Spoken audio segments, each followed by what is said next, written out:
Welcome back to our channel. ఈరోజు recipe వచ్చేసి egg bajji ఎలా చేయాలో చూసేద్దాము. సో నేను ఇక్కడ ఎగ్స్ బాయిల్ చేసి మధ్యలోకి కట్ చేసి పెట్టుకున్నాను.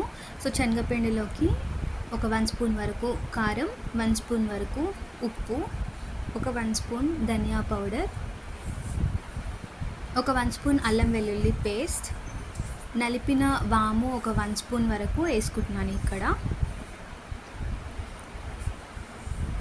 ఒక హాఫ్ స్పూన్ వరకు బేకింగ్ సోడా వేసి వాటర్ వేసుకొని మంచి డో ప్రిపేర్ చేసుకుందాము.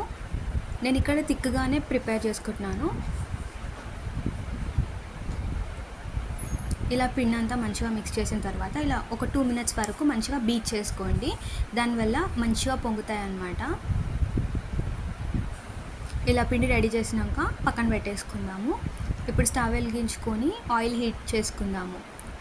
ఆయిల్ హీట్ అయిన తర్వాత మనం పక్కన పెట్టుకున్న ఎగ్స్ ఉన్నాయి కదా, ఒక్కొక్కటిగా డిప్ చేసుకొని పిండితో కోట్ చేసుకొని ఆయిల్లో డీప్ ఫ్రై అయితే చేసేసుకుందాము.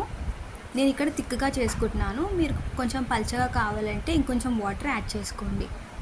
ఇలా అన్ని ఎగ్స్ని కూడా ఈవెన్గా కుక్ చేసుకుందాం.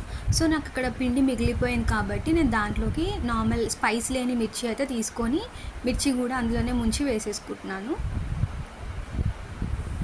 పిండి మిగిలిపోయింది కాబట్టి ఇలా చేసుకుంటున్నాను అనమాట. చూడండి మిర్చి ఎంత బాగా పొంగి ఎంత మంచిగా వచ్చిందో, చాలా క్రిస్పీ చాలా టేస్టీగా వచ్చాయి. ఒకసారి ఇలా ట్రై చేసి అయితే చూడండి.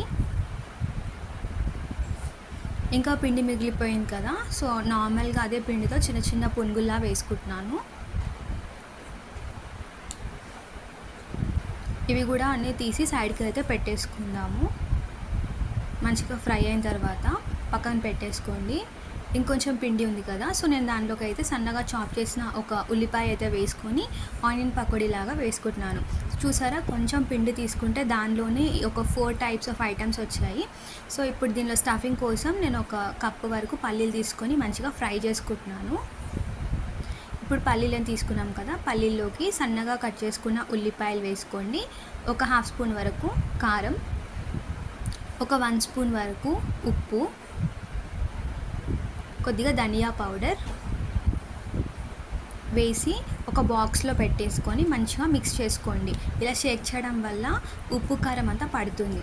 సో ఇది వచ్చేసి మనము చేసుకున్న బజ్జీలో స్టఫ్ చేసుకొని తింటే చాలా టేస్టీగా ఉంటుంది. ట్రై చేయండి.